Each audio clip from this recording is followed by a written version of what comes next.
SI unit पूछा गया, what is displacement current, that is equal to epsilon naught D phi e upon D t. Capacitor के अंदर में flux के electric flux के change होने के कारण जो करंट फ्लो करता था, that is equal to displacement current and that equation is epsilon naught D phi by d t. Very simple, it is the displacement current है, तो करंट का यूनिट क्या होगा बच्चों, एम्पियर। तो what is the SI unit of displacement current, whether it will be conduction current or displacement current, its unit will be what, ampere. Which option is correct?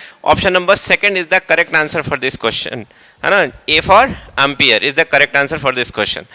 चलिए बच्चों चलते हैं अब लोग नेक्स्ट क्वेश्चन पे। What is our next question? Our next question is question number 2. यहाँ पे देखा जाए बच्चों क्या बोला जा रहा है, an electromagnetic radiation of frequency new wavelength lambda travelling with a velocity c in air enters in a glass slab of refractive index mu. The frequency, wavelength and velocity of the light in a glass slab will be respectively. तो बच्चों देखिए क्या क्या होगा, एक air वाले medium में जो फ्रीक्वेंसी है वो न्यू है, वेवलेंथ लेमडा है और वेलोसिटी कितना है, c है। अगर हम किसी मीडियम के थ्रू पास कराएं, अगर हमने किसी मीडियम के थ्रू अगर हमने पास कराया, तो अगर आपने किसी मीडियम के थ्रू आपने इलेक्ट्रोमैग्नेटिक वेव को पास कराया तो इसके अंदर इसका रिफ्रैक्टिव इंडेक्स कितना है, म्यू है। तो क्या हो जाएगा बच्चों, तो we know that what is the value of speed of light in medium, speed of light is medium is equal to speed of light in vacuum upon refractive index. That refractive index को हम लिखते हैं यहाँ पे n से, और आपको बता दें रिफ्रैक्टिव इंडेक्स का जो वैल्यू होगा that is equal to under root mu r into epsilon r. Mu r is the relative permeability and epsilon r is the relative permittivity, that depends on the medium. तो बच्चों अगर आप एक medium से दूसरे medium में ले जाओगे, उसका mu r epsilon r change होगा तो उसका स्पीड भी क्या होगा, दैट विल बी चेंज। तो अगर इनको इस सब को रिफ्रैक्टिव इंडेक्स को इस क्वेश्चन में किससे रिप्रेजेंट किया गया है, म्यू से, और हमने यहाँ पे लिखा इस म्यू का वैल्यू एक्चुअल में that is mu r into epsilon r. Mu is here refractive index, must remember बच्चों, है ना। और यहाँ पे म्यू आर जो है वो रिलेटिव परमेबिलिटी। तो आपने देखा कि when a light passes from one medium to another medium, its speed या velocity becomes divided by refractive index, है ना। तो that is become c upon mu. तो ये आपका हो जाएगा c upon mu. What about the frequency, याद रखिएगा फ्रीक्वेंसी रिमेंस कांस्टेंट। तो फ्रीक्वेंसी बच्चों एक मीडियम से दूसरे मीडियम ले जाइए, फ्रीक्वेंसी अगर कांस्टेंट है तो what you will see here, c बराबर न्यू इनटू लेमडा। तो अगर यहाँ पे अगर ये वाला म्यू टाइम्स अगर हो गया, घट गया, तो वेवलेंथ भी कितना होगा, म्यू टाइम्स डिक्रीज करेगा, क्योंकि आप देख रहे हैं यहाँ भी म्यू से डिवाइड कर दीजिए, यहाँ भी म्यू से डिवाइड कर दीजिए, ये c upon mu that is the velocity of light या velocity of electromagnetic radiation in a medium, that is equal to nu into ये जो हो जाएगा लेमडा अपॉन म्यू। तो आप क्या देख रहे हैं, लेमडा भी डिक्रीज कर जाएगा म्यू टाइम्स। तो आप क्या देख रहे हैं बच्चों, जो फ्रीक्वेंसी है वो उतना ही रहेगा, वेवलेंथ लेमडा बाई म्यू हो जाएगा and the speed that will become c upon mu. तो ये जो है आपका वो मीडियम में है, तो अगर किसी मीडियम में ले जाएंगे तो ये चेंजेस होगा। तो यू कैन सी यार फ्रीक्वेंसी उतना ही रहेगा। पहला ऑप्शन में यहाँ फ्रीक्वेंसी म्यू टाइम डिक्रीज करा दिया, गलत हो जाएगा। सेकंड में देखिए फ्रीक्वेंसी वही है, wavelength lambda by mu and speed of light mu times decrease कर गया। Then option number 2 will be the correct answer for this question. तो बच्चों इस क्वेश्चन का आंसर हो जाएगा option number 2। Now we see the next question.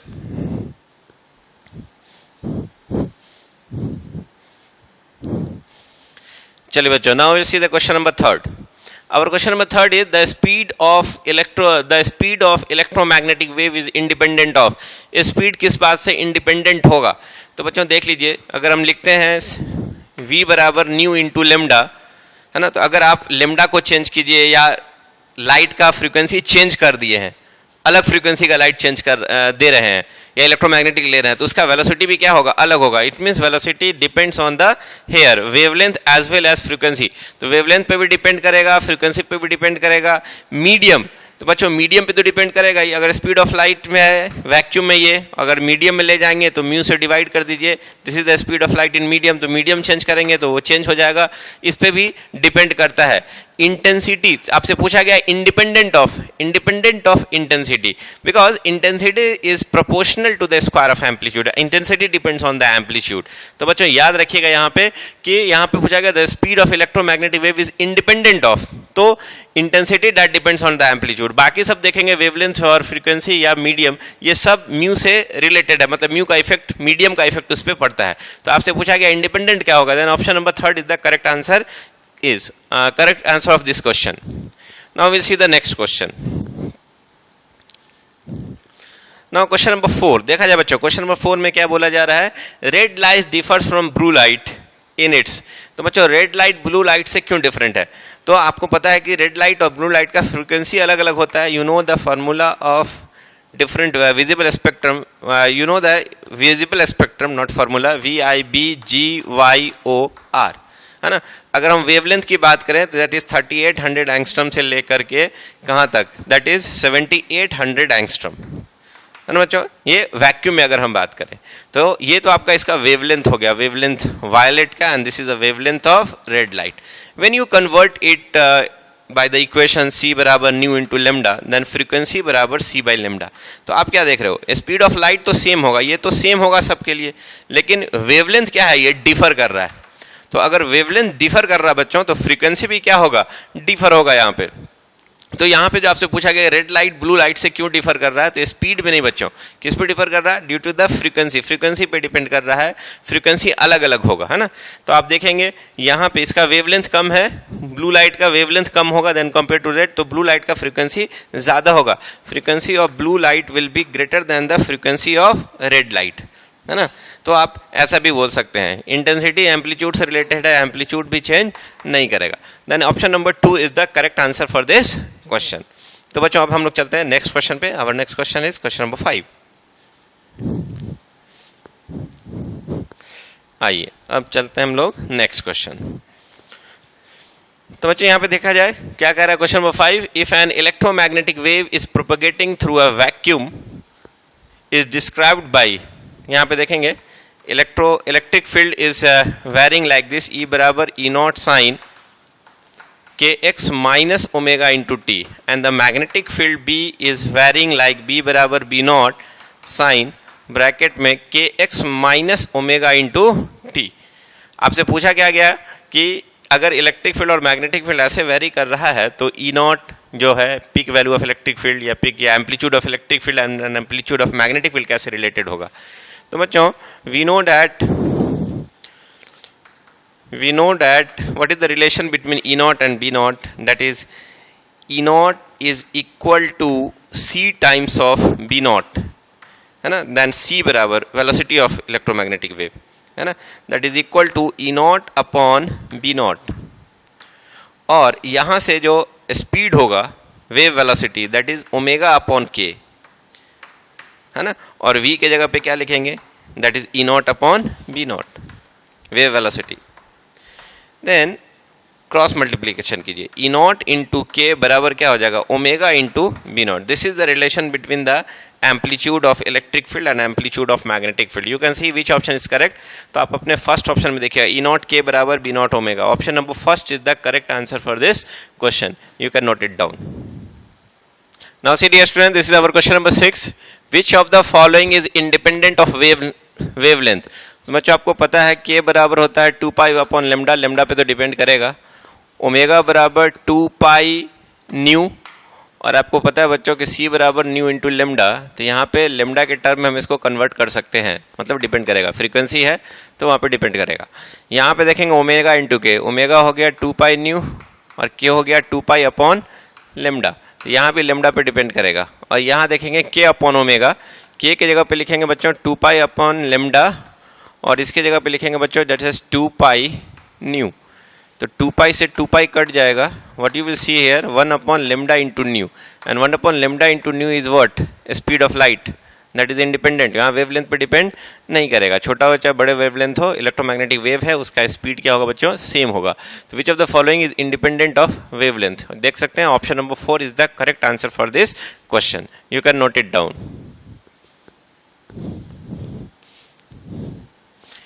चलिए बच्चों चलते हम लोग नेक्स्ट क्वेश्चन पे। नेक्स्ट क्वेश्चन में क्या है यहाँ पे देखेंगे, a uniform time varying magnetic field BT exists in a circular region of radius A is directed into the plane of the paper as shown in the figure. The magnitude of induced electric field at a point P at a distance r from the center of the circular region. यहाँ से लेकर के यहाँ है ना circular centre पूछा गया. The magnitude of induced electric field at a point P. P point पे निकालना है at a distance small r from the center of the circular region. तो according to we know that according to Faraday's law of induction, Faraday's law, Maxwell's law में जो Faraday's का जो law है ना, उससे हम लोग जानते हैं कि मैक्सवेल इक्वेशन में E dot D l induce electric field की बात कर रहे हैं हम लोग का integration is equal to minus d phi b by d t. It is one of the Maxwell law, Maxwell equation. तो ये इंड्यूस इलेक्ट्रिक फील्ड है. तो will write here induce electric field. यहाँ पे अगर हम बात करें है ना, यहाँ पे एक लूप ले लें, ये लूप ले लिया. इलेक्ट्रिक फील्ड और डीएल का डायरेक्शन हम सेम ले लें. यहाँ पे एक छोटा सा सेक्शन ले लें डीएल, दोनों का डायरेक्शन इस पी पॉइंट पे सेम. तो what you will write here E D L cos 0 degree है ना, integration minus D by d T. और मैग्नेटिक फील्ड बी है टाइम वेरिंग मैग्नेटिक फील्ड बच्चों है ना. और एरिया कितना हो जाएगा मैग्नेटिक फ्लक्स में, ये एरिया वही लेंगे जिस एरिया में मैग्नेटिक फील्ड है उतना ही एरिया को लेंगे. तो एरिया हो जाएगा पाई इंटू ए स्क्वायर. और कॉस इलेक्ट्रिक फील्ड आपका मैग्नेटिक फील्ड सॉरी अंदर है, यहाँ देखिए मैग्नेटिक फील्ड लाइन है, मैग्नेटिक फील्ड अंदर लाइन है और एरिया वेक्टर बाहर यहाँ पे 180 डिग्री. तो what you will C electric field को बाहर कर दीजिए, डीएल का होल इंटीग्रेशन करेंगे, पूरे लूप में निकालना है ना. तो what you will see here that is ये 180 माइनस 1 और ये माइनस कैंसिल हो जाएगा. पाई इंटू ए स्क्वायर बाहर कर दीजिए और यहाँ मैग्नेटिक फील्ड वेरिंग है that is dB upon D T. पूरे लूप में निकालना है यहाँ पे. तो यहाँ से यहाँ जब इंटीग्रेट करेंगे तो कितना आएगा, रेडियस कितना है आपका स्मॉल आर, तो पूरा हो जाएगा that is 2 pi into small r. तो डीएल का इंटीग्रेशन एल हो जाएगा 2 पाई आर माइनस 0, ये आपका 2 पाई आर होगा. और यहाँ हो जाएगा pi a square d B upon D T. तो यहाँ से देखेंगे बच्चों ये पाई से पाई क्या होगा, कैंसिल हो जाएगा. Then induced electric field is equal to a square upon 2 into small r and d B upon D T. तो पूछा गया कि आर पे कैसे डिपेंड करेगा. Then induce electric field is inversely proportional to r. Which option is correct. तो आप देख सकते हैं बच्चों पहला ऑप्शन जो आपका दिया हुआ है वो है 0 नहीं. सेकंड ऑप्शन है डिक्रीजेज एज 1 बाई आर. तो जैसे जैसे आर का वैल्यू बढ़ेगा इलेक्ट्रिक फील्ड क्या होगा, डिक्रीज करेगा. Option number 2 is the correct answer for this question. तो बच्चों आप इस क्वेश्चन को नोट कर सकते हो. Then we will see the next question. चलिए बच्चों तो अब हम चलते हैं अपने नेक्स्ट क्वेश्चन पे. नोट कर लिए होंगे आप है ना.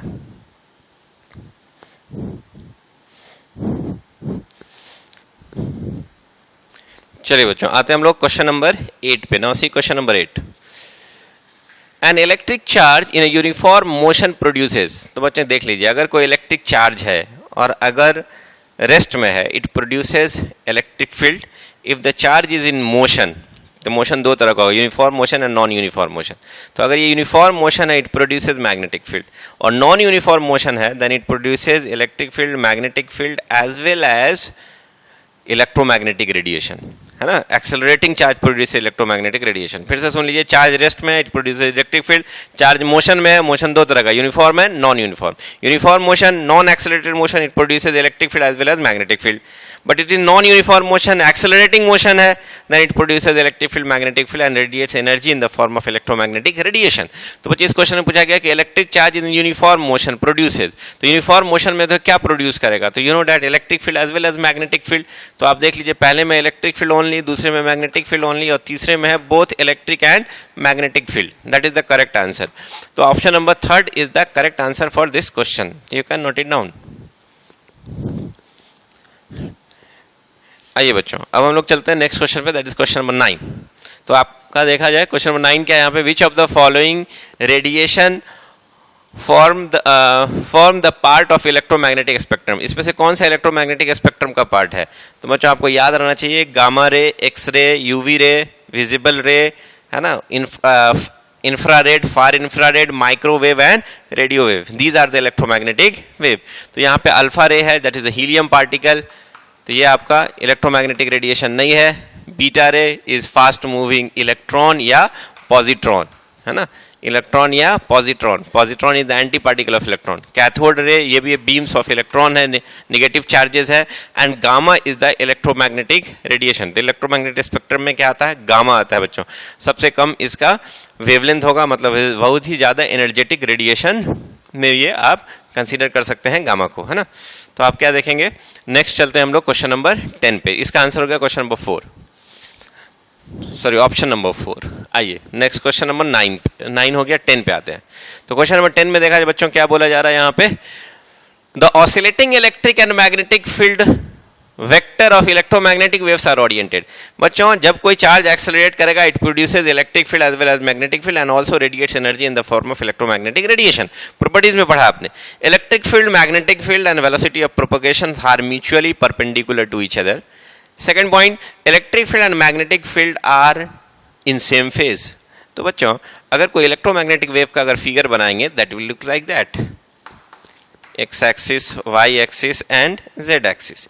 This is the variation of electric field. Electric field आपका इस तरह से वेरी कर रहा है, किसमें, एक्स वाई प्लेन में, और magnetic field Z X plane में। और आप ध्यान से देखें लाइक दिस। तो आप क्या देख रहे हैं कि ये आपका हो गया velocity along X axis, electric field along Y axis and magnetic field along Z axis. This three are mutually perpendicular to each other. और क्या देख रहे हैं, यहाँ पे अगर इलेक्ट्रिक फील्ड जीरो है तो मैग्नेटिक फील्ड भी जीरो है। यहाँ पे अगर इलेक्ट्रिक फील्ड मैक्सिमम हुआ एट द सेम टाइम आप कह सकते हैं मैग्नेटिक फील्ड भी मैक्सिमम है। फिर इलेक्ट्रिक फील्ड जीरो हुआ तो मैग्नेटिक फील्ड भी जीरो हो गया। फिर इलेक्ट्रिक फील्ड निगेटिव में मैक्सिमम हुआ तो मैग्नेटिक फील्ड भी निगेटिव में मैक्सिमम हो गया। फिर इलेक्ट्रिक फील्ड अगर जीरो हुआ तो मैग्नेटिक फील्ड भी जीरो हो गया। मतलब इलेक्ट्रिक फील्ड और magnetic field are always in same phase as well as electric field, magnetic field and velocity of propagation, these are mutually perpendicular. Now see the option. तो आपका पहला option क्या है कि electric field and magnetic field the same direction and in phase. बच्चों same direction में कहाँ रहेगा, परपेंडिकुलर है, म्यूचुअली परपेंडिकुलर है, तो ये गलत हो जाएगा। सेकंड ऑप्शन में देखा जाए the same direction but have a phase difference of 90 degree. Same direction नहीं होगा बच्चों, परपेंडिकुलर है। तीसरा देखा जाए mutually perpendicular direction, mutually perpendicular direction, velocity of propagation, electric field and magnetic field, these are mutually perpendicular and are in same phase. Yes, they are in same phase. यहाँ पे कौन सा, इलेक्ट्रिक फील्ड और magnetic field are in same phase, है ना। Option number 3 is the correct answer. Fourth पढ़ लेते हैं, म्यूचुअली परपेंडिकुलर है but phase difference of 90 degree. No, it is not phase difference of 90 degree. एक साथ दोनों मैक्सिमम होगा, इलेक्ट्रिक फील्ड और मैग्नेटिक फील्ड, और एक साथ मिनिमम होगा। Then option number 3 is the correct answer for this question. You can note it down, इसको आप नोट कर सकते हो, note it down. Now see dear student, this is our question number 11। Which of the following electromagnetic radiation has the smallest wavelength? तो बच्चों आपको पता है स्मॉलेस्ट वेवलेंथ के बारे में बात किया गया है। तो सबसे कम होता है किसका, गामा रे। उससे ज़्यादा वेवलेंथ होगा आपका एक्स रे। उससे ज़्यादा अगर आप देखेंगे यूवी। उससे ज़्यादा विजिबल। उससे ज़्यादा अगर वेवलेंथ देखेंगे दैट इज इंफ्रारेड। उससे ज़्यादा फार इंफ्रारेड। उससे ज़्यादा वेवलेंथ माइक्रोवेव, और सबसे ज़्यादा wavelength that is radio wave. तो आपसे जो यहाँ पे पूछा गया सबसे कम वेवलेंथ किसका होगा, तो वेवलेंथ क्या होगा, सबसे कम, minimum, that is gamma ray. और अगर वेवलेंथ कम है, जैसे जैसे हम आगे जा रहे हैं ना, वेवलेंथ क्या हो रहा है, दैट इज इंक्रीजेज। तो वेवलेंथ जैसे जैसे हम आगे जा रहे हैं वेवलेंथ इंक्रीज कर रहा है, मतलब फ्रीक्वेंसी डिक्रीजेज। फ्रीक्वेंसी अगर पूछा जाए तो इधर अगर वेवलेंथ की बात करेंगे तो इधर मिनिमम होगा और इधर क्या होगा, मैक्सिमम। और वही अगर हम बात करते हैं कि फ्रीक्वेंसी का क्या होगा, तो यहाँ पे इसका फ्रीक्वेंसी मैक्सिमम होगा और यहाँ आ जाएंगे तो फ्रीक्वेंसी क्या होगा, मिनिमम होगा। उल्टा चलेंगे। तो यहाँ पे पूछा गया था बच्चों कि बताइए कि स्मॉलेस्ट वेवलेंथ क्या है। Smallest wavelength is what, that is gamma. Gamma का सबसे कम वेवलेंथ होगा, मोस्ट एनर्जेटिक रेडिएशन है। Now will see the question number next. चलिए क्वेश्चन नंबर नेक्स्ट देखते हैं, लाया जाए question number next. Question number next में यहाँ पे देखेंगे बच्चों 12 नंबर क्वेश्चन में, which of the following rays has minimum frequency, है ना, फ्रीक्वेंसी मिनिमम पूछा गया है। तो अच्छा आपको पता है, मैंने बोला कि इधर से इधर जाएंगे वेवलेंथ बढ़ेगा और फ्रीक्वेंसी घटेगा। तो ये मैक्सिमम फ्रीक्वेंसी, इधर आएंगे मिनिमम फ्रीक्वेंसी है। तो सबसे ज़्यादा फ्रीक्वेंसी की अगर हम सबसे कम फ्रीक्वेंसी की बात करें तो वो होगा रेडियो वेव। लेकिन यहाँ पे ऑप्शन आपका रेडियो वेव नहीं दिख रहा है। उसके बाद कौन सा वेव है, माइक्रोवेव। तो देखिए ऑप्शन में माइक्रोवेव है, यस माइक्रोवेव, है ना। तो आपका इस सब का देखिएगा, इंफ्रारेड का उससे ज़्यादा होगा फ्रीक्वेंसी, एक्सरे का इसके यूवी का उससे ज़्यादा होगा और एक्सरे का सबसे ज़्यादा फ्रीक्वेंसी होगा इस ऑप्शन में। तो आप यहाँ पे देख सकते हैं option number 3 is the correct answer for this question. याद रखना गामा रे से अगर हम रेडियो वेव की तरफ जाते हैं तो वेवलेंथ बढ़ेगा और फ्रीक्वेंसी घटेगा। तो कभी ये लिस्ट पूछा जाता है, कभी मैक्सिमम पूछा जाता है, तो आप इसको ईजिली कर सकते हो। Now will see the next question. तो आते हैं बच्चों हम लोग नेक्स्ट क्वेश्चन पे, that is question number 13। Question number 13 में देखिए क्या पूछा गया।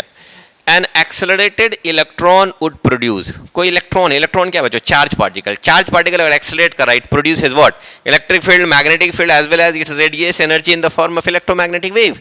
तो it also produces electromagnetic wave. Your option number 4 is the correct answer. You see gamma ray, तो गामा रे जो है आपका को क्या है, वो तो आपका इलेक्ट्रोमैग्नेटिक रेडिएशन है। लेकिन यहाँ पे अगर हम बात करें अल्फा बीटा गामा की बात करते हैं ना, अल्फा बीटा गामा जो आपका न्यूक्लियर रिएक्शन में प्रोड्यूस हो रहा है उसकी बात कर रहे हैं हम लोग।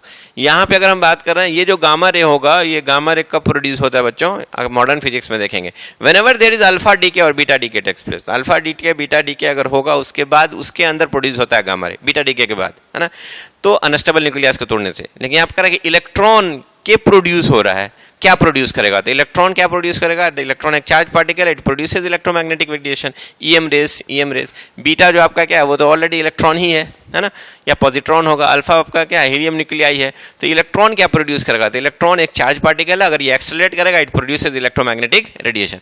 गामा क्यों नहीं लिया हमने बच्चों, गामा भी इलेक्ट्रोमैग्नेटिक वेव है, लेकिन हमने गामा को क्यों नहीं बोला यहाँ पे, क्योंकि गामा का जो प्रोड्यूस होता है अल्फा बीटा गामा रेडिएशन वो इलेक्ट्रोमैग्नेटिक न्यूक्लियर फिनोमेना में होगा। जैसे कि जब न्यूक्लियस अनस्टेबल डीके करेगा तो whenever there is beta decay पहले होगा, फिर जाकर के गामा डीके होगा। Then the most appropriate answer is what, option number 4 is the correct answer for this question. You can note it down. चलिए बच्चों नेक्स्ट चलते हैं, question number 14। Which of the following is the infrared wavelength. Infrared wavelength का बताइए कितना होगा बच्चों। तो बताइए मुझे कि आपने पढ़ा विजिबल विजिबल का, मोटा मोटी याद रखना बच्चों, आपको विजिबल का वायलेट का जो होता है 3800 एंगस्ट्रॉम और रेड का जो होता है 7800 एंगस्ट्रॉम। तो ये बताइए इसके रेड के बाद ही ना होगा यहाँ पे इंफ्रारेड। इसका मतलब हो गया कि इंफ्रारेड का वेवलेंथ IR का लमसम मान सकते हैं 7800 से ज़्यादा लेना है तो आप उसको 8000 मान लीजिए, 7800 से ज़्यादा आप ऐसे ही लिखिए, ग्रेटर देन 7800 एंगस्ट्रॉम, है ना। तो ग्रेटर देन 7800 एंगस्ट्रॉम अब मोटा मोटी आपको निकालना है, तो कितना होगा, तो देखिए यहाँ पे is greater than 7800 into angstrom को 10⁻⁻10 मीटर, और अगर हम 100 से मल्टीप्लाई कर दें तो ये सेंटीमीटर में आ जाएगा। तो यहाँ पे देखेंगे 2 0 और ये 2 0, 4 घटा दीजिएगा 10⁻⁻6। तो आप देखेंगे कि इंफ्रारेड का वेवलेंथ अप्रॉक्सीमेटली 78 को अगर हम मोटा मोटी 100 मान लें, अप्रॉक्सीमेशन 10⁻2 और ये 10⁻6 सेंटीमीटर, तो ये कितना आ जाएगा, दैट इज अप्रॉक्सीमेटली 10⁻4 मीटर, नहीं सेंटीमीटर, है ना। तो आपको क्या मिलेगा, तो इंफ्रारेड का वेवलेंथ सेंटीमीटर में ऑलमोस्ट 10⁻4 सेंटीमीटर के ऑर्डर में जाएगा। You can see option number first is में है 10⁻4, second 10⁻5, -6 and -7। Then option number first is the correct answer for this question. You can note it down. मोटा मोटी याद करना पड़ेगा बच्चों, है ना। कोई एग्जैक्ट आप डेटा याद करोगे सारे वेवलेंथ का तो आपको भी हेडेक होगा, भूल जाओगे, इसलिए थोड़ा सा आपको लिमिट याद रखिए कहाँ कितना होता है। Now we see next question. Our next question is question number 15। तो बच्चों देखा जाए क्वेश्चन नंबर 15 में क्या है, according to the Maxwell hypothesis the changing electric field gives rise to. आपने मैक्सवेल का इक्वेशन पढ़ा है, मैक्सवेल एम्पियर्स लॉ। उसमें क्या था बच्चों कि line integral of magnetic field B.dl is equal to -d∅E/dt। Maxwell का एक इक्वेशन है। तो यहाँ पे पूछा कि मैक्सवेल हाइपोथेसिस बताइए चेंजिंग इलेक्ट्रिक फील्ड, ये जो इलेक्ट्रिक फ्लक्स है उसी में ना बच्चों इलेक्ट्रिक फील्ड है, what is this, that is d/dt और ये आएगा आपका E.S, है ना, E.S। तो अगर एरिया कांस्टेंट है, अगर इलेक्ट्रिक फील्ड चेंज कर रहा है that will produce what, the magnetic field. तो यहाँ पे जो अकॉर्डिंग ये मैक्सवेल का इक्वेशन समझ लेगा, इलेक्ट्रिक फ्लक्स अगर चेंज कर रहा है that will produce the magnetic field. तो इलेक्ट्रिक फ्लक्स क्यों चेंज करेगा? Whether it will change, electric field अगर चेंज कर रहा है, एरिया कांस्टेंट है मान लीजिए, तो इलेक्ट्रिक फील्ड अगर टाइम के साथ चेंज कर रहा है तो क्या प्रोड्यूस करेगा? You can see it will produce the magnetic field. तो आप देख सकते हैं ऑप्शन नंबर क्या हो जाएगा? थर्ड। पहला है एन ईएमएफ, दूसरा है इलेक्ट्रिक करंट, तीसरा क्या है आपका? दैट इज मैग्नेटिक फील्ड, चौथा क्या? Pressure gradient. तो आप क्या देख रहे हैं? आपको मैक्सवेल इक्वेशन से सीधा मिल रहा है कि अगर इलेक्ट्रिक फील्ड को चेंज करेंगे, टाइम फायरिंग होगा, that will produce the magnetic field according to Ampere's Maxwell equation. तो बच्चों आप इसको नोट कर सकते हैं। We will see the next question. Our next question is question number 16। चलिए चलते हैं हम लोग नेक्स्ट क्वेश्चन पे। Now see question number 16। Ozone layer blocks the radiation of wavelength. तो बच्चों ओजोन लेयर जो होता है वो क्या ब्लॉक करता है? तो आपको पता है यूवी रेडिएशन से बचाता है, जितने भी विजिबल तक तो हम लोग बर्दाश्त कर लेते हैं, चलो सही है। अल्ट्रा वायलेट रेडिएशन या उससे कम वेवलेंथ वाला जो होगा उसको वो रोकता है ना। तो यहां पे देख सकते हैं कि ओजोन का जो लेयर होगा, ओजोन लेयर जो होगा किससे प्रोटेक्ट करता है? Protects us from UV radiation. UV radiation से बताता है हमें। तो what is the wavelength of UV radiation? तो यूवी रेडिएशन की अगर हम बात करेंगे तो 3800 से कम होता है, लेस देन 3800 एंगस्ट्रॉम, है ना। तो इससे कम होता है तो आप इसको मोटा मोटी निकाल लीजिए। यूवी रेडिएशन का वेवलेंथ कितना होगा मीटर में? 10⁻⁻10 मीटर। Then the wavelength of UV should be less than, यहाँ पे 3.8 लिखेंगे, 10⁻⁻7 मीटर, है ना। तो मोटा मोटी देख लीजिए इससे कम होना चाहिए। पहला ऑप्शन है less than 3 × 10⁻⁻7 metre. Yes it is correct. Equal to की बात नहीं है, उससे कम तो हो सकता है ना बच्चों। थर्ड में देखा मोर देन करेंगे तो हम चले जाएंगे विजिबल में, विजिबल को थोड़ी रोकता है। None of this. तो आपका आंसर क्या हो जाएगा? Option number first is the correct answer for this question. You can note it down. Now see dear student, this is our next question, question number 17. The frequency of X-ray, gamma ray and ultraviolet rays are respectively A, B and C. तो बच्चों यहाँ पे आपका X-ray, gamma ray, this is X-ray, gamma ray and UV ray, ultraviolet ray. इसका जो frequency है वो दिया हुआ है। कितना दिया हुआ फ्रीक्वेंसी? X-ray का फ्रीक्वेंसी है A,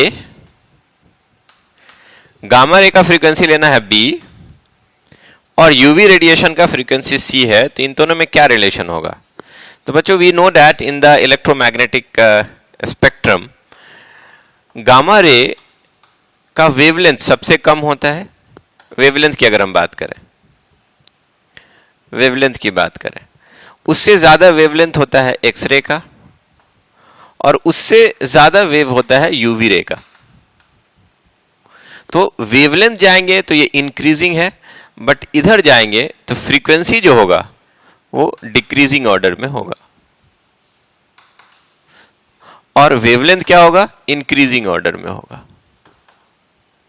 तो वेवलेंथ बढ़ रहा है लेकिन फ्रीक्वेंसी क्या होगा? डिक्रीज होगा। तो अगर हम फ्रीक्वेंसी के बेसिस पे देखें तो गामा रे का फ्रीक्वेंसी सबसे ज्यादा होगा देन कंपेयर टू एक्सरे, और एक्सरे का फ्रीक्वेंसी ज्यादा होगा when compared to UV रे।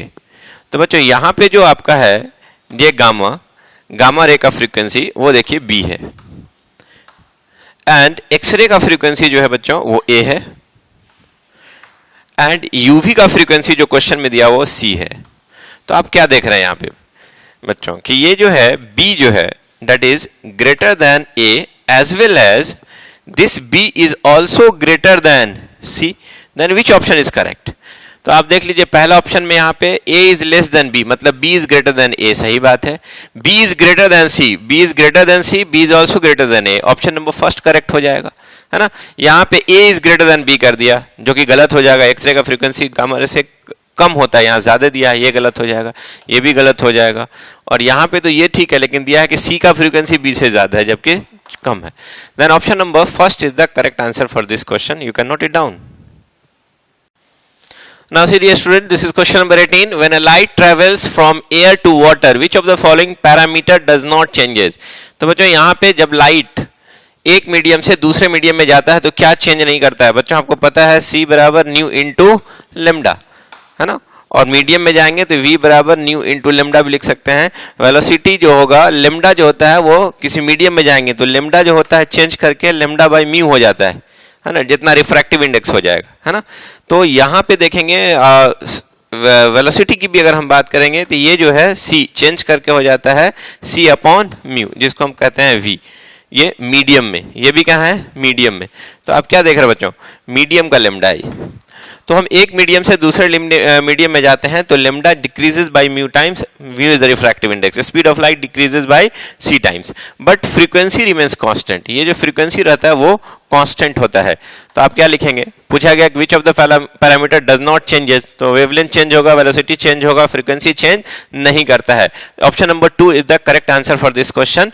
Now we see the next question. तो चलिए बच्चों, अब दूसरा क्वेश्चन है, क्वेश्चन नंबर 19 देखा जाए। क्वेश्चन नंबर 19 में है the velocity of light in vacuum can be changed by changing. बच्चों कहां पूछा जा रहा है, velocity of light in vacuum, याद रखिएगा इन वैक्यूम। तो वैक्यूम में वेलोसिटी ऑफ लाइट की बात की गई। तो आपको पता है बच्चों वो होता है 1/√अंडर mu r into epsilon r, where mu r and epsilon r relative permeability and relative permittivity of the medium. और वैक्यूम में इसका वैल्यू होता है बच्चों कितना, 3 × 10⁸ मीटर पर सेकेंड, जो कि फिक्स होता है बच्चों। तो यहाँ पे क्वेश्चन में दिया गया है कि speed of light in vacuum को चेंज कर सकते हैं by changing frequency. No, constant होता है बच्चों, तो जब फ्रीक्वेंसी चेंज करेंगे कोई फर्क नहीं पड़ेगा, एम्पलीट्यूड चेंज करेंगे कोई फर्क नहीं पड़ेगा, वेवलेंथ चेंज करेंगे कोई फर्क इसका नहीं पड़ेगा। Then which option is correct, none of this, क्योंकि velocity of light in vacuum is constant. ये कांस्टेंट होता है बच्चों, तो फ्रीक्वेंसी, एम्पलीट्यूड और वेवलेंथ को चेंज करेंगे तो उसके वेलोसिटी पे कोई फर्क नहीं पड़ेगा। चाहे वो डिफरेंट कलर का लाइट ले लीजिए, वीजीओर ले लीजिए, उसमें से सारे कलर का वेवलेंथ अलग अलग, फ्रीक्वेंसी अलग अलग, लेकिन वेलोसिटी सबका क्या होगा, वैक्यूम में सेम होगा। Then option number 4 is the correct answer for this question. Now see dear students, this is our question number 20. Which of the following statement is wrong?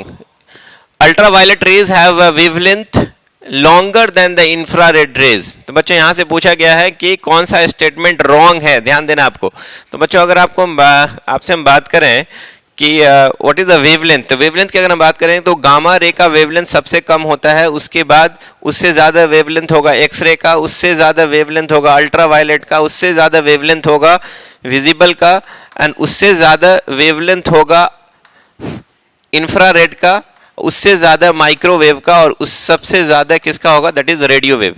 This is the wavelength spectrum, कह सकते हैं this is the spectrum of electromagnetic wave on the basis of wavelength, है ना। तो यहाँ पे question में ultraviolet rays का wavelength longer than the infrared. तो बच्चों देखेंगे इंफ्रारेड का वेवलेंथ, अल्ट्रावायलेट लाइट का वेवलेंथ बोला जा रहा है लॉन्गर देन इंफ्रारेड। तो बच्चों ये देखिए अल्ट्रावायलेट, अल्ट्रावायलेट का वेवलेंथ से ज्यादा है इंफ्रारेड का, तो होना क्या चाहिए था यहाँ पे, इंफ्रारेड का वेवलेंथ जो है, वेवलेंथ ऑफ इंफ्रारेड रे should be greater than the wavelength of UV radiation. But आपके जो क्वेश्चन में जो दिया गया बच्चों वो क्या दिया गया है कि ऑप्शन में दिया गया अल्ट्रावायलेट रेस का वेवलेंथ क्या है, ज्यादा है, तो दे ऑप्शन रॉन्ग क्या हो जाएगा, रॉन्ग पूछा गया, तो पहला ही स्टेटमेंट क्या हो जाएगा बच्चों, रॉन्ग हो जाएगा। तो चाहे तो अब तो मेरा आंसर तो आ गया है, लेकिन अगर दूसरे स्टेटमेंट को भी देखना चाहें तो देख लीजिए, infrared travels with the same velocity as the visible light. Obviously electromagnetic wave has same velocity in the same medium, तो ये भी सेम, ये करेक्ट है, ट्रू स्टेटमेंट है।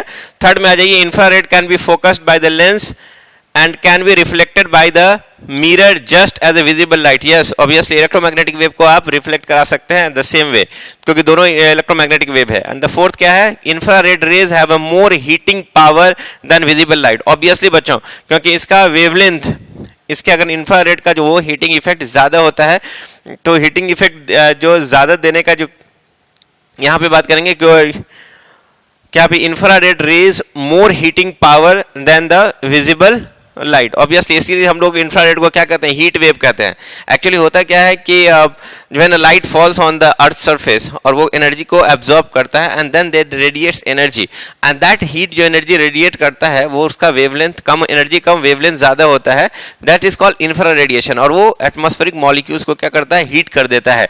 तो आप कह सकते हैं कि it is the correct statement, इसलिए इंफ्रारेड को हम लोग हीट वेव के नाम से भी जानते हैं, इसको याद रखना बच्चों, है ना। Option number first is the correct answer, क्योंकि इसमें रॉन्ग पूछा गया, तो रॉन्ग आंसर क्या हो जाएगा, option number first. Now we see the next question. चलिए बच्चों अब आते हैं हम लोग नेक्स्ट क्वेश्चन पे। This is question number 21। यहाँ पे पूछा गया है कि in an electromagnetic wave the electric and magnetic fields magnetizing field are 100 volt per metre and 0.265 ampere per metre. The maximum energy flow that is Poynting vector से represent करता है maximum energy flow that is per unit area that is equal to 1 by mu naught and that is E cross H. So what you can write that is pointing vector S is equal to 1 upon mu naught and that is E, और इसको क्या लिख सकते हैं हम लोग, that is mu into B. तो यहाँ mu naught into B, तो mu naught से mu naught क्या होगा, कैंसिल, then S बराबर हो जाएगा आपका E into B. Then what is the value of E and B given in this figure? तो आपने देखा इसमें दिया हुआ था बच्चों, that is 100 into 0.265 that is equal to how much, that is 26.5 watt is given. Option number 2 is the correct answer for this question. Now see dear students, this is our question number 21. In an electromagnetic wave the electric and magnetizing field is 100 volt per meter and 0.265 ampere per meter. The maximum energy flow is, your options are there. तो हम लोग जानते हैं pointing vector denoted by S is equal to 1 by mu naught E cross B. That is the S pointing vector is what? That is intensity of electromagnetic wave. मतलब energy per unit area per unit time of an electromagnetic wave. तो बच्चों pointing vector S को आप represent करते हो 1 by mu naught and that is E naught cross B naught, है ना. तो यहाँ पे आप क्या लिख सकते हो, ध्यान से देखना, that is 1 by mu naught, E naught is E naught, और इसको क्या लिखोगे, that is mu naught in B naught को mu naught into H. mu naught से mu naught कैंसिल होगा, then S बराबर हो जाएगा आपका E naught into H naught. तो what is the value of E naught and H naught? The E naught is given here how much, that is 100 and H naught is given here 0.265. That is what, that is 26.5 SI unit में है, that is watt per meter square. You can see which option is correct. तो option number first is the correct answer for this question, है ना बच्चों. ये इसका answer हो जाएगा option number first. Now we see the next question. चलिए बच्चों, now we see the next question. Our next question is question number 22. In an apparatus, the electric field was found to oscillate with the amplitude of 18 volt per meter. The magnitude of oscillating magnetic field will be, very simple बच्चों. तो we know that the relation between the amplitude of electric field and magnetic field, that E naught is equal to C into B naught. What is the value of B naught? That B naught is equal to E naught upon C. What is the value of E naught? Amplitude of electric field is given here 18, and what is the speed of light? 3 into 10 to the power 8. Very simple, 3 6 18, it will be 6 into 10 to the power minus 8. This is the amplitude of magnetic field oscillating, that is B naught. Which option is correct? पहला गलत हो जाएगा, दूसरा देखिएगा 6 into 10 power minus 8 Tesla. The second option will be the correct answer for this question. आप इसको नोट कर सकते हैं. Now we see the next question. Our next question is बच्चों question number 23. If a source is transmitting electromagnetic wave of frequency इतना and the wavelength of electromagnetic transmittive, तो बच्चों देखिए यहाँ पे इसका फ्रीक्वेंसी दिया हुआ है और उसका पूछा गया कि बताइए वेवलेंथ कितना होगा. तो what is the relation between frequency and wavelength? We know that C बराबर nu into lambda, then lambda बराबर C upon nu. C is 3 into 10 to the power 8 and what is the value of frequency? Frequency is 8.2 into 10 to the power 6. सब SI unit में है, तो ये आपका answer किस में आ जाएगा बच्चों? मीटर में आ जाएगा. तो आप इसको आराम से सॉल्व कर लीजिए. What you will get here, इसको काटिएगा 10 टू द पावर 2. तो what you will see, lambda is equal to 300 by 8.2. तो बच्चों आप 8.2 देखेंगे, that will be equal to how much? तो लमसम अगर 8 को 10 बना दीजिएगा तो 30 के आसपास आंसर आना चाहिए. और option number first, that is 36.6 meter is the wavelength in this question. Then option number first is the correct answer for this question. You can note it down. Now we see the next question. आइए बच्चों चलते हैं हम लोग next question पे. Our next question is question number 24.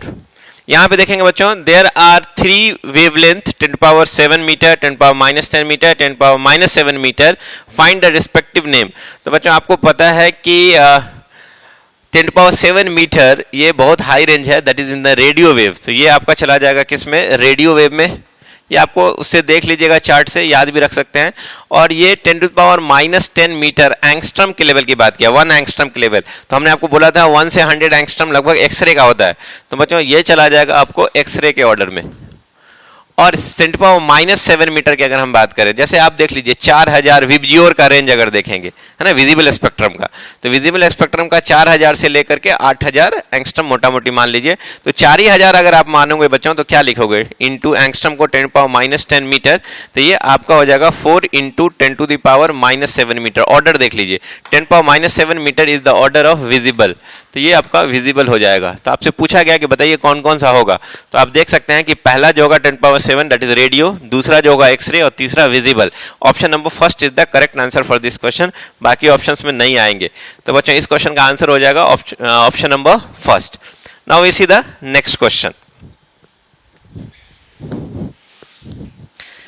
चलिए बच्चों next question देखते हैं हम लोग, क्वेश्चन नंबर 25। क्वेश्चन नंबर 25 में क्या है, the range of wavelength of visible light, मैंने बोला अभी बच्चों 3800 से 7800 या 4000 से 8000, ये याद ही होगा। Then option number 2 is the correct answer for this question, है ना बच्चों। चलिए नेक्स्ट आइए क्वेश्चन नंबर 26 पे। क्वेश्चन नंबर 26 पे अगर बात है बच्चों तो देखिए यहाँ पे क्या बोला जा रहा है, out of the following statement which is not true, मतलब इसमें से कौन सही नहीं है, मतलब रॉन्ग बताना है। तो पहला ऑप्शन है infrared radiations arises due to minor electron transition in the atom. Second option में infrared radiation are used for long distance photography, yes it is used. Third में आपका sun is the natural source of infrared radiation, ये भी बच्चों सही है। And the fourth है infrared radiations are detected by using pyrometer, ये भी सही है। लेकिन यहाँ पे जो है infrared radiation arises due to minor electron transition in the atom, that will be the wrong answer, मतलब that is the wrong statement. ये कैसा स्टेटमेंट है, रॉन्ग स्टेटमेंट हो जाएगा बच्चों। तो option number first is the correct answer for this question, infrared radiations arise due to minor electron transition in the atom. तो बच्चों अगर माइनर ट्रांजिशन होगा तो कोई जरूरी नहीं है कि इंफ्रारेड हो, आप देख सकते हैं उसमें विजिबल स्पेक्ट्रम में कुछ भी निकल सकता है। देन यहाँ पे इंफ्रारेड कहना ये तो गलत हो जाएगा बच्चों, बाकी सब ऑप्शंस हमारे सही ऑप्शंस हैं। Now see the question number 27। आइए बच्चों चलते हम लोग 27 पे। 27 नंबर क्वेश्चन में देखिए क्या बोला जा रहा है, विच of the following statement is true, इसमें से कौन सा स्टेटमेंट बच्चों ट्रू है वो बताना है। तो पहला ऑप्शन है velocity of light is constant in all the media, you know that when the light passes in any medium its velocity decreases by the mu times.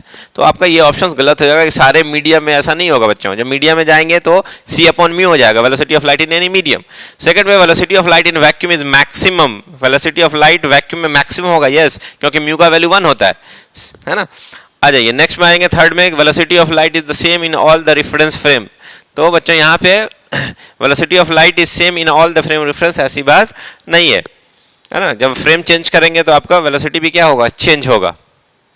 Fourth में आइए, लॉज ऑफ, यहाँ पे पूछा गया है कि laws of nature have identical form in all the frame of reference. ऐसा नहीं बच्चों, एक्सेलरेटेड है कि नॉन एक्सेलरेटेड है, उसमें आपको कॉन्सेप्ट क्लियर है। तो हम लोग कैसे उसको कंजर्वेटिव को non conservative and non conservative field का कॉन्सेप्ट है, that depends on the value of acceleration. तो ऐसी बात नहीं है। Then option number 2 is the correct answer for this question, है ना। तो आइए नेक्स्ट क्वेश्चन पे चलते हैं, that is question number 28। Question number 28 में क्या देखेंगे, द ओजोन लेयर एब्जॉर्ब्स। तो पता है ओजोन लेयर आपको हार्मफुल रेडिएशन से बताता है, यूवी रेडिएशन से, यूवीए, यूवीबी, यूवीसी। तो which radiations are protected by the ozone layer, you can say here this is the ultraviolet radiations, the ultraviolet radiation which is harmful for the human beings as well as animals. तो that is the very energetic radiations जिसको ozone role protect करता है हम लोगों के लिए। Next आइए question number 29। Question number 29 में देखेंगे बच्चों यहाँ पे क्या बोला जा रहा है, ए microwave and ultrasonic sound wave which have the same wavelength, their frequencies are in the ratio of। तो बच्चों यहाँ पे आपसे पूछा गया है कि अगर एक माइक्रोवेव है और अल्ट्रासोनिक वेव है, दोनों के वेवलेंथ का रेशियो बताइए। तो वेवलेंथ का रेशियो निकालना है किसका किसका, देखेंगे बच्चों microwave mu W upon ultrasonic sound, ultrasonic sound,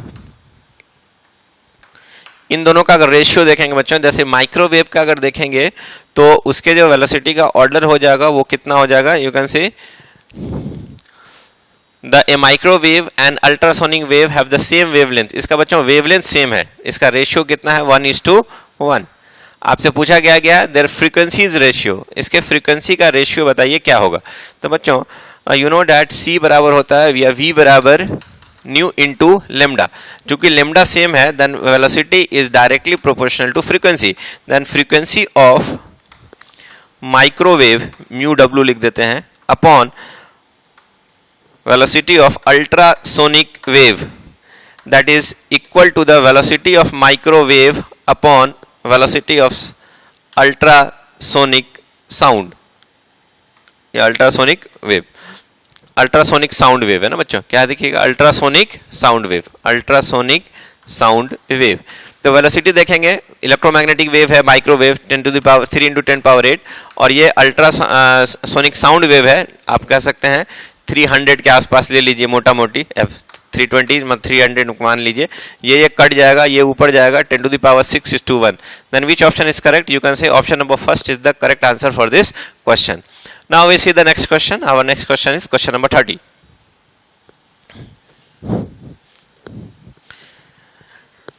question number 30 को देखा जाए बच्चों, यहाँ पे क्या बोला जा रहा है, a capacitor is having capacity of 2 picofarad, electric field across the capacitor is changing with the rate of with the value 10 power 12 volt per second, the displacement current। तो बच्चों यहाँ पे displacement current के बारे में हम लोग जानते हैं, that is equal to epsilon naught d phi e upon dt। तो थोड़ा इसी को आगे बढ़ाते हैं, we can write like this epsilon naught d upon dt, और इसको लिखेंगे e into area, electric field into area, मान लीजिए दोनों के बीच का एंगल 0 डिग्री है इलेक्ट्रिक फील्ड एरिया वेक्टर का। देन डिस्प्लेसमेंट करंट को आप क्या लिख सकते हो, एप्सिलॉन नॉट, एरिया अगर कांस्टेंट है प्लेट का उसको बाहर कर दीजिए, and that is dE upon DT.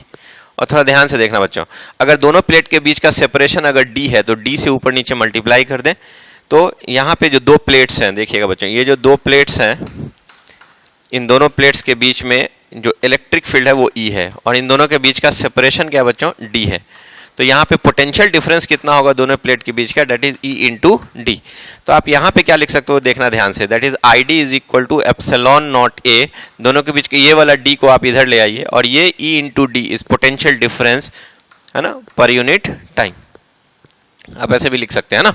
तो यहाँ पे क्या देखेंगे बच्चों, and this epsilon naught a by d is the capacitance, you can write c into dv by dt। then here what you will see, the displacement current is equal to, what is the value of capacitance, capacitance is 2 picofarad, 2 into 10 to the power minus 12 farad into dv by dt is how much, that is 10 to the power 12 volt, 10 to the power 12 volt पर second. तो ये ऐसा unit में है तो ये ampere होगा, ये कट जाएगा, 10 पावर माइनस 12 प्लस 12 कैंसिल हो जाएगा, it will be equal to how much, that is 2 ampere. Then which option is correct, you can see here option number first is the correct answer for this question. तो इस question का answer हो जाएगा बच्चों option number first. Now we see the next question, note कर लीजिए इसको। चलिए बच्चों अब हम चलते हैं क्वेश्चन नंबर 31 पे। तो क्वेश्चन नंबर 31 में देखा जाए बच्चों, यहाँ पे बोला जा रहा है here, in a certain region of a space, electric field and magnetic field B are perpendicular to each other. Electron enters is a region perpendicular to the direction of E and B. Both moves undeflected with the velocity. यहाँ पे देखिए फिर से पढ़ता हूँ मैं। In a certain region of a space, electric field and magnetic field are perpendicular to each other. An electron enters in the region perpendicular to the direction of electric field, direction of magnetic field and electric field both, है ना, moves undeflected. Then the velocity of electron. बच्चों यहाँ पे देखिएगा, मान लीजिए यहाँ पे inward electric field, inward magnetic field है, this is the magnetic field, और एक चार्ज पार्टिकल को अगर आप मैग्नेटिक फील्ड में दे रहे हो तो वेलोसिटी इधर है एफ, यहाँ पे लिखते हैं हम F B I oblique v. तो मैग्नेटिक फील्ड अगर अंदर है और इधर आप दे रहे हो तो इस पे फोर्स लगेगा, इधर मैग्नेटिक फोर्स इसको इधर ले जाना चाहेगा, मैग्नेटिक फील्ड इनवर्ड है तो मैग्नेटिक फोर्स इधर ले जाना चाहेगा, दैट इज एफ बी। और इसी में इलेक्ट्रिक फील्ड अगर हम इसके परपेंडिकुलर ले लें, मैग्नेटिक फील्ड अंदर है और इलेक्ट्रिक फील्ड नीचे, दोनों के बीच का एंगल 90 डिग्री, तो इलेक्ट्रिक फील्ड के वजह से जो फोर्स लगेगा वो इसको इधर की तरफ डिफ्लेक्ट करेगा, और दोनों फोर्स अगर मैग्नीट्यूड में बराबर हो गया तो ये अनडिफ्लेक्टेड इधर की तरफ सीधे जाएगा, है ना। तो आप क्या देखोगे उस केस में मैग्नेटिक फोर्स का मैग्नीट्यूड इलेक्ट्रिक फोर्स के मैग्नीट्यूड के बराबर होना चाहिए। मैग्नेटिक फोर्स हो जाएगा क्यू वी बी, है ना, और साइन 90 डिग्री वी और बी के बीच में है, एंड मैग्नेटिक फील्ड फोर्स कितना, इलेक्ट्रिक फोर्स कितना हो जाएगा, q into E, magnetic force q v B sine 90 degree, है ना, क्यू से क्यू क्या होगा cancel, then what is the velocity, that is E upon B. अगर वेक्टर के फॉर्म में लिखिएगा तो magnitude of E upon magnitude of B. अगर वेलोसिटी इस ये हो गया, अगर E क्रॉस B का रेशियो में है उसका वेलोसिटी, तो आपको क्या देखने को मिलेगा, वो अनडिफ्लेक्टेड जाएगा। Then you can see option number first is the correct answer for this question. अगर अनडिफ्लेक्टेड जाना है तो उसका वेलोसिटी कितना होना चाहिए, that should be equal to magnitude of electric field upon magnitude of magnetic field. Now will see the next question. Our next question is question number 32। तो चलिए बच्चों चलते हैं हम लोग नेक्स्ट क्वेश्चन पे। हमारा नेक्स्ट क्वेश्चन है 32। Maxwell in his famous equation of magnetism induced the concept of, तो बच्चों मैंने पहले ही बोला है, the displacement current का जो concept है that was given by the Maxwell। तो वहाँ पे एम्पियर्स मैक्सवेल लॉ जो दिया था, है ना, उसमें क्या था कि B dot D L is equal to, वहाँ पे B dot D L is का whole integration is equal to mu naught in times of I total, और उस आई टोटल में conduction current plus displacement current, and displacement current is what, epsilon naught D phi upon D T. तो बच्चों ये option number third क्या हो जाएगा, correct हो जाएगा। मैक्सवेल के फेमस इक्वेशन से हमें किसका कॉन्सेप्ट मिलता है, the concept of displacement current. One of the Maxwell equation में आ रहा है आपका ये। Now we see the next question. Our next question is question number 33। Question number 33 में देखा जाए बच्चों क्या बोला जा रहा है यहाँ पे, sodium lamps are used in foggy condition because. तो यहाँ पे बच्चों why we use the sodium light, तो सोडियम लाइट को इसलिए यूज करते हैं कि बच्चों कि उसका जो वेवलेंथ होता है वो कम होगा, और अगर वेवलेंथ जो है सोडियम वेपर लाइट, सोडियम का जो येलो लाइट जो देता है, and that light if matches with the size of the particles of the medium, तो बच्चों उसके केस में, स्कैटरिंग के केस में जो बात था वहां पे अगर हम बात करेंगे कि अगर स्कैटरिंग, पहला ऑप्शन देखिएगा, yellow light is scattered less by the fog particles. तो बच्चों आपको ये याद रखना है कि अगर लाइट का जो ये कह सकते हैं कि जो लाइट का वेवलेंथ अगर मीडियम के पार्टिकल के वेवलेंथ के ऑर्डर का लगभग होता है तो स्कैटरिंग मैक्सिमम होता है। तो यहाँ पे देखेंगे बच्चों कि यहाँ पे येलो लाइट का जो होगा उसमें स्कैटरिंग कम होता है क्योंकि इसका वेवलेंथ उससे बड़ा होगा। तो इसके केस में अगर स्कैटरिंग नहीं हुआ, जो लाइट आ रही थी स्कैटर्ड नहीं हुआ, तो वो सीधे जाने की कोशिश करेगी, नहीं तो मीडियम का पार्टिकल उसको टकरा के क्या करता, अपने ओरिजिनल डायरेक्शन से चेंज कर देता। तो आप यहाँ पे देख सकते हैं पहले वाले में yellow light is scattered less इसलिए क्योंकि इसका वेवलेंथ पार्टिकल के वेवलेंथ से ज्यादा होगा, इसलिए इसको स्कैटर्ड नहीं कर पाएगा। सेकंड ऑप्शन है येलो लाइट इज स्कैटर्ड मोर। अगर बच्चों स्कैटर्ड मोड होता है, स्कैटरिंग मींस व्हाट, मीडियम के पार्टिकल से टकरा के अपने डायरेक्शन को चेंज कर देना। अगर वो स्कैटर्ड हो जाएगा तो फिर आगे दिखाई कहां देगा, तो आगे तक तो जा ही नहीं पाएगा, तो गलत हो जाएगा सेकंड ऑप्शन। थर्ड में देखिएगा yellow light is unaffected during the its passes through the fog. Unaffected का मतलब क्या हो गया, scattering is the reason behind why it is less scattered, उसका रीजन यहाँ पे है ना, यहाँ अनअफेक्टेड नहीं होगा, दैट इज द स्कैटरिंग कम होगा। एंड फोर्थ में क्या है आपका, wavelength of yellow light is the mean of the visible part of spectrum. ऐसी कोई बात ये होता है बट ये this is the not correct reason.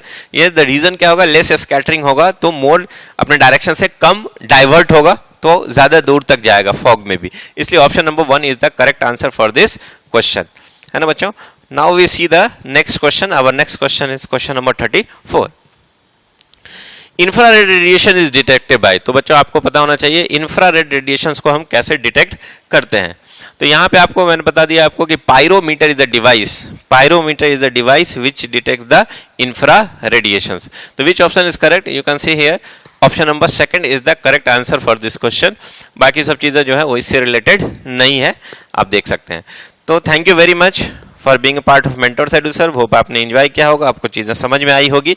तो बच्चों इसी तरह से लगे रहिए, मेहनत करते रहिए। Thank you very much, we will meet in the next exercise. Thank you.